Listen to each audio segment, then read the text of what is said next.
জায়গায় একটা কালভার্ট, ওই জায়গায় একটু খালটা খনন করে দেওয়া, এই ধরনের কাজ সারা বছর সে করেছে এবং দৃশ্যমান কাজ করেছে। আর একটু আগে বললো সিরতা ইউনিয়ন, ইউনিয়ন পরিষদ চেয়ারম্যান কখনো পাকা রাস্তা করতে পারে না। সিরতা ইউনিয়নে যত রাস্তা হয়েছে, বাংলাদেশের এলজিডির যে চিফ ইঞ্জিনিয়ার, তার বাড়ি হলো, তার শ্বশুর বাড়ি হলো সিরতা ইউনিয়নে।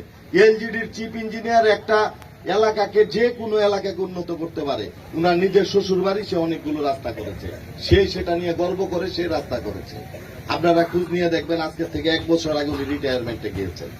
সিরতা ইউনিয়নের একজন চিফ ইঞ্জিনিয়ার ছিলেন, ওই এলাকার জামাই, উনি ওনার নিজের শ্বশুর বাড়ি ভেবে ওই এলাকার অনেকগুলো রাস্তাঘাট কাজ করে পাকা করে দিয়েছেন। সেটা নিয়ে গর্ব করেন, সেটা নিয়ে বলেন। মানুষের পাওনা টাকা ফেরত দেন, মানুষের যে কমিটমেন্ট করেছেন সেই কমিটমেন্ট যদি কখনো সুযোগ হয় মানে দেন, যদি না দিতে পারেন অন্তত মানুষের কাছে ক্ষমা চান, আল্লাহর কাছে ক্ষমা চান।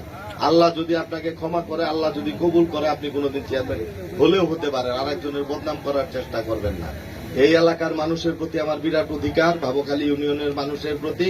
ভাবুখালীর মানুষ আমাকে চিনে, জানে। আমি ভালো হলেও আমার বিশ্বাস আমার সঙ্গে থাকবে, আমি খারাপ হলেও থাকবে।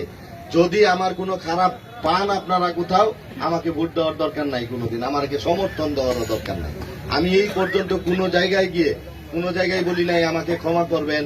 আমি টুপি মাথায়ও দেই না, নামাজে গেলে টুপি মাথায় দেয়, টুপি মাথায় দেই না।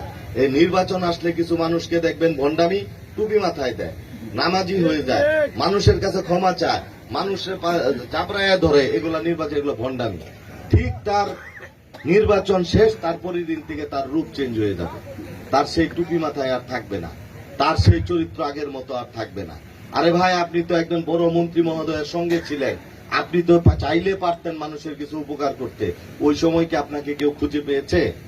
কেউ খুঁজে পায়নি। আমরা মানুষের সঙ্গে ছিলাম, এই কারণেই মানুষ আমাদেরকে ভালোবাসে, আমাদের সঙ্গে থাকবে, এটাই আশা করি।